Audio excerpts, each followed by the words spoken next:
దేశంలోని వివిధ వర్గాల ప్రజలకు ఆర్థిక సాధికారత కల్పించేందుకు, వారిని ప్రోత్సహించేందుకు చాలా స్కీమ్లు అనేవి తీసుకొస్తుంది కేంద్ర ప్రభుత్వం. ఇప్పటికే చిన్న మొత్తాల పొదుపు పథకాలు దాదాపు అన్ని వర్గాల వారి కోసం అందుబాటులో ఉన్నాయి. అయినప్పటికీ ఇంకా స్కీమ్లను లాంచ్ చేస్తూనే ఉంది. ఈ క్రమంలోనే గతేడాది సెప్టెంబర్ 17న పీఎం విశ్వకర్మ అనే పథకాన్ని ప్రారంభించింది. ఓబీసీ సామాజిక వర్గానికి చెందినటువంటి 18 రకాల వర్గాలకు లబ్ధి చేకూరేలాగా వడ్డీలో రాయితీ కల్పిస్తూ రుణాలు మంజూరు చేయనుంది. ఈ స్కీమ్ కింద దాదాపు 30 లక్షల కుటుంబాలకు ప్రయోజనం దక్కుతుందని కేంద్ర మంత్రి అశ్విని వైష్ణవ్ గతంలో వెల్లడించారు. కళాకారులు తమ నైపుణ్యాల్ని మరింత మెరుగుపరుచుకోవడం, tool kit incentive, digital transactions, marketing ను ప్రోత్సహించేందుకు వీలుగా ఈ స్కీమ్ కింద రుణాలు మంజూరు చేస్తారు.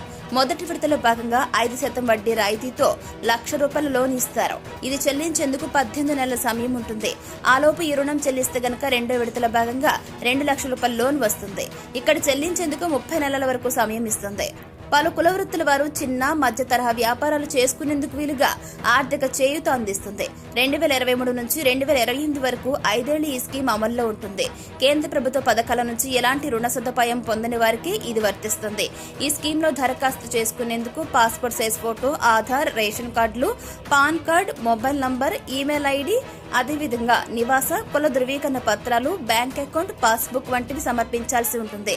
ఇక ఇందులో ఎంపికైన వారికి ముందుగా ప్రాథమిక నైపుణ్యం పెంపొందించేందుకు 5 నుంచి 7 రోజుల పాటు, అదేవిధంగా అధునాతన నైపుణ్యం కోసం అయితే 15 రోజుల శిక్షణ ఇస్తారు. ఈ రోజుల్లో రోజుకు ₹500 చొప్పున చెల్లిస్తారు. టూల్ కిట్ కోసం శిక్షణ పూర్తయ్యాక ₹15,000 సాయం ఇస్తారు. వడ్రంగులు, ఆయుధాలు తయారు చేసేవారు, రజకులు, దర్జీలు, చేప వలలు తయారు చేసే వ్యక్తులు, పూలదండలు తయారు చేసేవారు, క్షురకులు, తాపి పని చేసేవారు, నారతాళ్లు నేసేవారు, విగ్రహాల తయారీదారులు, కుమ్మరి అంటే కుండలు చేసేవారు, స్వర్ణకారులు, ఇంటి తలాలు తయారు చేసేవారు, చర్మకారులు అంటే చెప్పులు తయారు చేసేవారు, ఇలా పలు వర్గాల ప్రజలకు ప్రయోజనం చేకూరుతుంది.